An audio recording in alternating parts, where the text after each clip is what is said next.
நாம் பார்க்கும் recipe instant கோதுமை அல்வா. யூஸ்வலாக கோதுமை அல்வாவுக்கு சம்பா கோதுமையை 8 மணி நேரம் ஊற வச்சு மிக்சியில் அரைச்சி பால் எடுத்து வெளியே விட்டு அப்புறம் தான் செய்ய முடியும். இன்றைக்கி நாம் பார்க்குற அல்வாவுக்கு வீட்டில் இருக்க கோதுமை மாவு வச்சு நம்ம ஈஸியாக செஞ்சிடலாம். நெய் இந்த கப்பில் 1 எடுத்துருக்கேன், இல்லை பாதி ஊற்றிருக்கேன். முந்திரியை வறுத்துருவோம். முந்திரி செவந்துருச்சு, எடுத்துருவோம். சம்பா கோதுமையவே நான் சப்பாத்தி பூரிக்காக அரைச்சி வச்சுருக்கேன். அதுலேருந்து 1 கப் எடுத்துருக்கேன். சலிச்சு எடுத்துக்கலாம். இதையும் நெய்யில் போட்டு வறுத்துக்குவோம். சம்பா கோதுமை போட்டால் ஃப்ளேவர் நல்லாயிருக்கும். 1 டேபிள் ஸ்பூன் நெய் ஊற்றுறேன். நல்லா மணம் வர வரைக்கும் மீடியம் ஃப்ளேமில் வறுத்துக்கணும். ஃப்ரை ஆயிடுச்சு. பக்கத்தில் அதே கப்பில் 3 டம்ளர் தண்ணி கொதிக்க வச்சுருக்கேன். அதை ஆட் பண்ணுவோம். சர்க்கரையும் போட்டுடலாம்.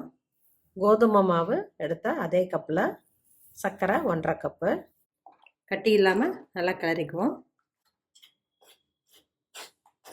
சம்பா கோதுமைங்கிறதுனால இதே கலர் கொடுத்துருக்கு. 1 டீஸ்பூன் வெள்ளைப்பாகு ஊற்றுனீங்கன்னா ஓரளவு கலர் கொடுத்துரும். இல்லாட்டி சர்க்கரையை லேசாக வறுத்து கேரமல் பண்ணி ஊற்றலாம். நேச்சுரல் கலரே நல்லாயிருக்கு, அதனால ஒன்றும் போடலை. நல்லா வெந்துருச்சு. இப்போ மீதி நெய்யை ஊற்றலாம்.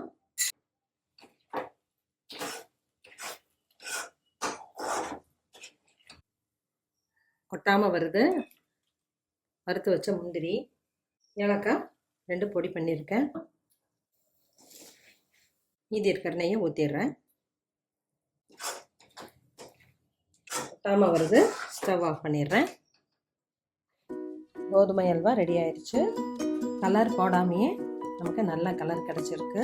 இது இன்ஸ்டன்ட்டுங்கிறனால சீக்கிரமாக செஞ்சு குழந்தைங்களுக்கு கொடுக்கலாம். இது எல்லாத்துக்கும் பிடிச்ச ஸ்வீட்டு. செஞ்சு பாருங்கள், சாப்பிட்டு பாருங்கள்.